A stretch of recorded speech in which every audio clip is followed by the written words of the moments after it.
नमस्कार दर्शकों। रावण अत्यंत ज्ञानी और प्राकंड पंडित था। उसके बराबर ज्ञानी इस पृथ्वी पर कोई दूसरा नहीं था। रावण ही एकमात्र ऐसा विद्वान और ज्ञानी था जिसमें त्रिकाल दर्शन की क्षमता थी। लेकिन अपने अहंकार वश होकर जब रावण ने छल से माता सीता का हरण किया था, तब प्रभु श्री राम ने अपनी सेना के साथ लंका पर आक्रमण कर दिया। राम जी से युद्ध में पराजय के बाद जब रणभूमि में रावण मरणासन्न अवस्था में था, तब प्रभु श्री राम ने अपने अनुज लक्ष्मण को आज्ञा दी कि वह रावण के पास जाकर जीवन की कुछ बहुमूल्य सीख लें, क्योंकि राम जी स्वयं ये जानते थे कि रावण बहुत ज्ञानी और प्राकंड पंडित है। राम जी ने स्वयं रावण के ज्ञान की प्रशंसा की थी। राम जी की आज्ञानुसार लक्ष्मण दशानन से ज्ञान लिया। तब मरणासन्न अवस्था में रावण ने अपने जीवन के अनुसार लक्ष्मण को महत्वपूर्ण सीख दी, जो आज के जीवन में भी सार्थक लगती है।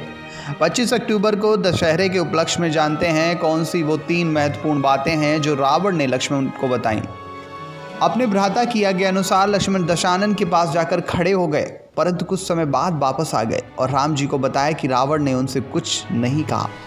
राम जी सारा वृत्तांत समझ गए। उन्होंने अपने अनुज छोटे भाई को समझाते हुए कहा कि जब हम किसी से ज्ञान लेते हैं तो उसको सम्मान देते हैं, इसलिए इस बार रावण के सिर की ओर नहीं, पैरों की ओर खड़े होकर विनम्रतापूर्वक निवेदन करते हुए सीख लेना। लक्ष्मण जी ने ऐसा ही किया। तब दशानन ने अपने जीवन के अनुसार 3 बहुमूल्य बातें लक्ष्मण को बताईं।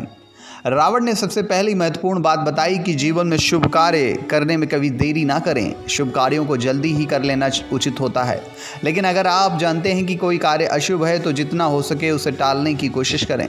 रावण ने बताया कि वह समय रहते स्वयं श्री नारायण के अवतार प्रभु श्री राम को पहचान नहीं पाया, जिसके कारण उनकी शरण में जाने में विलंब हो गया। उसी के परिणामवश आज रण क्षेत्र में वह मरणासन्न अवस्था में है।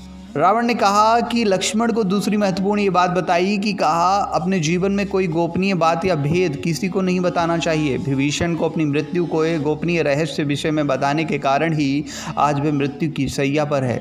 विभीषण ने ही राम जी को बताया था कि रावण की मृत्यु तभी संभव है जो उसकी नाभि पर प्रहार किया जाए। दशानन ने लक्ष्मण को सीख देते हुए तीसरी महत्वपूर्ण बात बताई कि प्रतिद्वंदी चाहे कैसा भी क्यों ना हो, उसे कभी अपने से छोटा या कमज़ोर नहीं समझना चाहिए। यही त्रुटि उसने अपने जीवन में की है कि राम को साधारण और कमज़ोर समझा।